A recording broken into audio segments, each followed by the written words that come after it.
Hello students.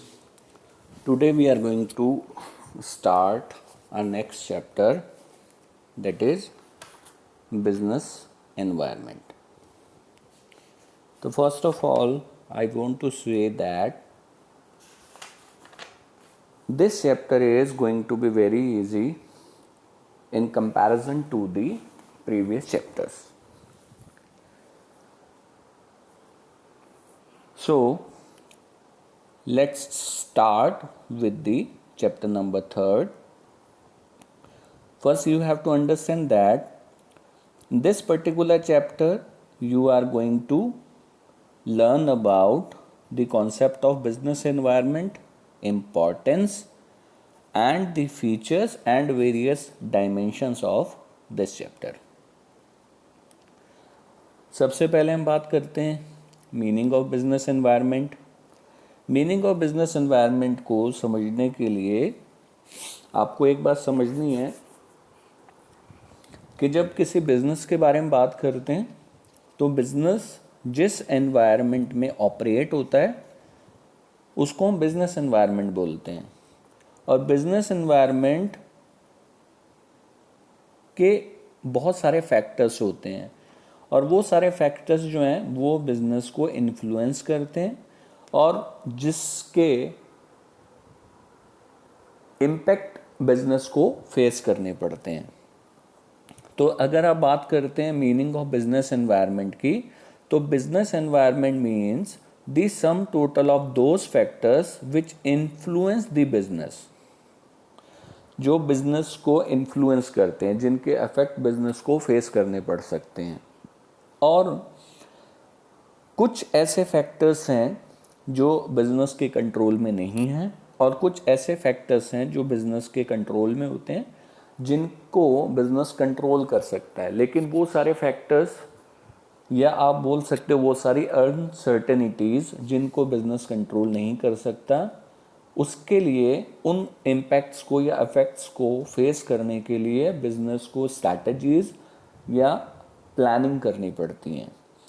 जो factors business के control में होते हैं उन फैक्टर्स को या उस एनवायरनमेंट को बोलते हैं इंटरनल एनवायरनमेंट, और जो फैक्टर बिजनेस के कंट्रोल में नहीं है उन फैक्टर्स को बिजनेस के अंदर हम बोलते हैं एक्सटर्नल एनवायरनमेंट फैक्टर्स।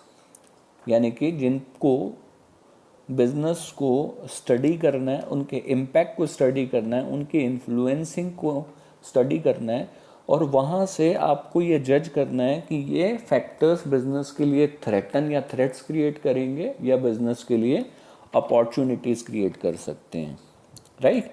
तो बिजनेस एनवायरनमेंट के अंदर यहाँ पर दोनों चीज़ें आपको मिलेंगी, या तो वो थ्रेट्स क्रिएट करेंगे या वो अपॉर्चुनिटीज़ क्रिएट कर सकते हैं। किसके लिए? बिजनेस के लिए। लेकिन बिजनेस के लिए ज़रूरी है कि आपको इन एनवायरमेंटल फैक्टर्स को आपको स्टडी करना पड़ेगा। And there is a technical word called environmental scanning. For what? To study of business environment. और उसको स्टडी क्यों करना पड़ रहा है? क्योंकि मैनेजर्स उससे आइडेंटिफाई कर सकते हैं threats and opportunities. Getting my point? तो business environment is actually sum total of those factors which influence the business and over which the business has no control, and where you have no control, all those factors are the part of external environment, right? तो internal factors पे तो आपका control रहेगा लेकिन external factors पे आपका control नहीं होगा, और उन फैक्टर्स के इन्फ्लुएंस से आपको अपने बिजनेस के लिए थ्रेट्स या अपॉर्चुनिटीज़ को फाइंड आउट करना है कि उसका इम्पैक्ट आपके बिजनेस पे क्या होगा। एंड नो डाउट ये बात आपको बिल्कुल क्लियर है कि बिजनेस जिस सराउंडिंग्स में ऑपरेट कर रहा है और वो जो आपके स्फीयर से बाहर है, जिस पे आपका कंट्रोल नहीं है, उनको नो डाउट आपको पहले से स्टडी करके रखना पड़ेगा और उन बेसिकली फैक्टर्स को या उन सारे इन्फ्लुएंसेस को या चेंजेस को जहाँ पर बिजनेस एक्चुअली ऑपरेट कर रहा है, क्योंकि वो एनवायरनमेंट डायनामिक है और उस डायनेमिक एनवायरनमेंट के चेंजेस को अगर आप ऑब्जर्व करते हो, स्टडी करते हो, तो कहीं ना कहीं आप अपॉर्चुनिटीज़ उसको फाइंड आउट कर सकते हो, आप फर्स्ट मूवर एडवांटेजेस ले सकते हो जो चेंजेस होने वाले हैं। कोई एग्जांपल आपके दिमाग में आ रहा है?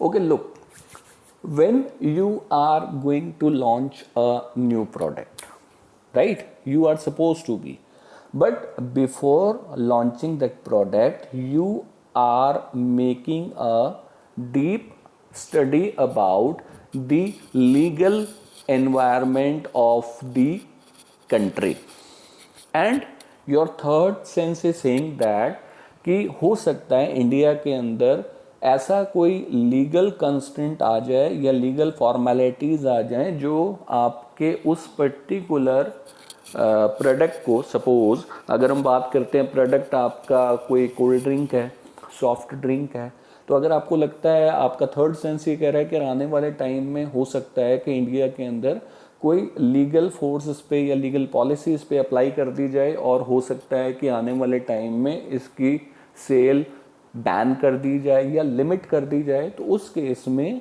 आपके बिजनेस को लॉस या रिस्क बेयर करना पड़ सकता है। तो उसको स्टडी करते रहना पड़ता है क्योंकि बिजनेस डायनेमिक एनवायरनमेंट में काम करता है, और नो डाउट लीगल कंस्ट्रेंट्स को या फोर्सेस को आप चेंज तो कर नहीं सकते, लीगल पॉलिसीज़ को आप चेंज नहीं कर सकते, तो उसके लिए पहले से आपको प्रिपेयर्ड रहना पड़ेगा, उसके अगेंस्ट आपको या उसके स्टडी के बिहाव पर आपको स्ट्रैटेजीज या प्लान्स मेक आउट करने पड़ेंगे, और हो सकता है वो आपको वो स्टडी आपको रिजल्टेंट के फॉर्म में अपॉर्चुनिटीज़ या फर्स्ट मूवर एडवांटेज भी दे। Okay, moving to the next screen. Okay, look at the screen.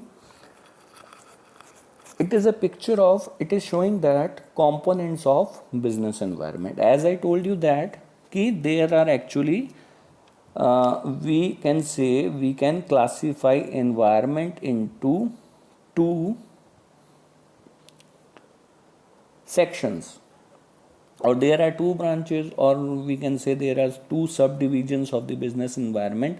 One is internal, second one is external environment. And as I told you that internal environment is in the hands of organization, or an effective and efficient management could be manage these factors in very well, right. So in internal environment ये organisation की objectives हैं, policies हैं, organisation structure हैं, structure में employees भी आ रहे हैं, management आ रही है, मैनेजमेंट का इंफॉर्मेशन सिस्टम आ रहा है, आपका प्रोडक्शन मेथड क्या है, आपकी प्रोडक्शन कैपेसिटी क्या है, वो सारी चीज़ें जो आपके बिजनेस के स्फीयर के अंदर हैं, जिसको आप क्या कर सकते हो, आप कंट्रोल कर सकते हो। और नो डाउट कंट्रोलिंग का मतलब है, आप यहाँ पर समझ रहे हैं कि इस तरह के एनवायरनमेंट को, इंटरनल एनवायरनमेंट को, उसकी स्टडी करना या उसको कंट्रोल करना आपके हाथ में। So all the above factors do influence the decisions of business, but since all these factors are usually under the control of business, they cannot be completely included in the business environment. So we are going to study specifically external environment this time. ये आपके syllabus का part है। Internal environment को आपके इस particular chapter में हमने conclude या इंक्लूड नहीं किया है। हम बात करेंगे एक्सटर्नल एनवायरनमेंट की, और एक्सटर्नल एनवायरनमेंट के अंदर आपको ये चीज़ याद रखनी है, it refers to all those factors which influence business exist outside the business and business has no control over these factors, right? तो अगर हम एक डायग्राम बनाते हैं, सपोज मैं एक डायग्राम बनाने की यहाँ पर कोशिश करता हूँ, suppose this is called your business and this particular shaded area is called internal environment.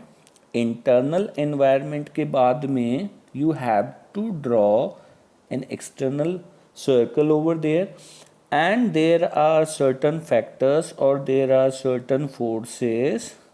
These forces are actually make your business in D shape.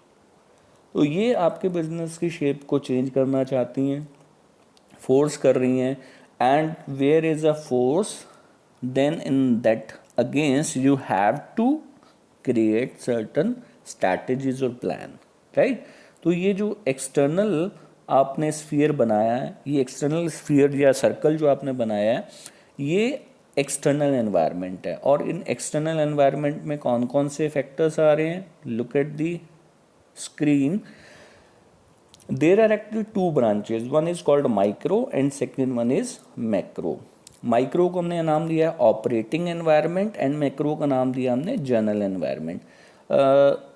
यहाँ पर जो माइक्रो एनवायरनमेंट है उसके अंदर हैं कस्टमर्स, सप्लायर्स, कॉम्पिटिटर्स, पब्लिक और marketing intermediaries.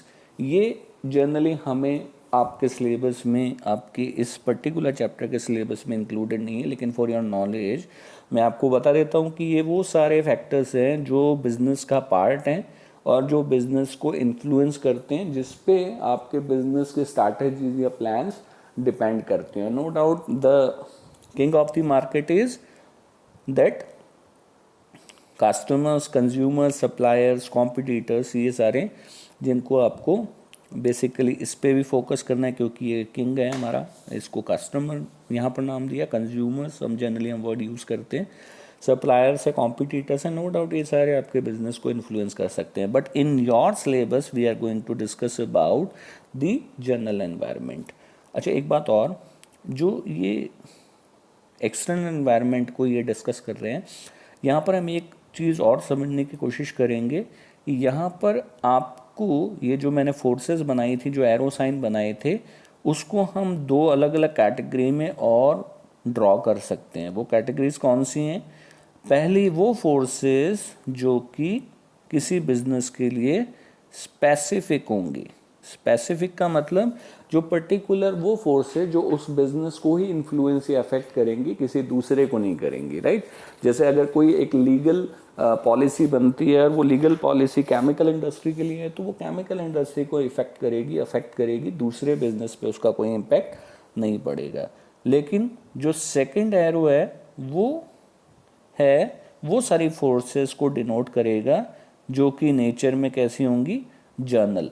Nature में general का मतलब वो सारी फोर्सेस या वो सारे फैक्टर्स जो हर बिजनेस को अफेक्ट करेंगे। जैसे कि फॉर एग्जांपल मैं एक फोर्स का एग्जांपल देता हूँ, और वो फोर्स है कि जब गवर्नमेंट ने जीएसटी अप्लाई किया, ये जीएसटी जो अप्लाई करने का जो डिसीजन था ये सभी बिजनेस पे था। तो जीएसटी का जो हम इम्पैक्ट हम हर बिजनेस पे स्टडी करेंगे, तो वो है जनरलाइज फोर्स, चाहे वो लीगल में हो या पॉलिटिकल में हो या इकोनॉमिकल हो। और इन फैक्टर्स का अगर जनरल इम्पैक्ट आ रहा है, सभी बिजनेस पे आ रहा है, तो उस फोर्स को हम नाम देते हैं कि वो जनरल फोर्स है जो सभी बिजनेस पे अप्लाई होगी। और हम इस चैप्टर के अंदर जनरल फोर्सेस या जनरल एनवायरनमेंट को ही स्टडी करने वाले हैं। तो आई थिंक ये चीज़ आपको क्लियर होगी कि इंटरनल एनवायरनमेंट है और एक्सटर्नल एनवायरनमेंट है। इंटरनल वो एनवायरनमेंट जो बिजनेस के अंदर है, जिसको वो बिजनेस कर सकता है क्या? कंट्रोल। और वो सारे फैक्टर्स जो बिजनेस के कंट्रोल में नहीं हैं, आउटसाइड ऑफ द कंट्रोल। तो आउटसाइड ऑफ द कंट्रोल है, तो उसको हम कंसीडर करेंगे यहाँ पर किसके अंदर? एक्सटर्नल एनवायरनमेंट के अंदर। लेकिन उसमें भी स्पेसिफिकली हमें क्या स्टडी करना है? जनरल एनवायरनमेंट स्टडी करना है।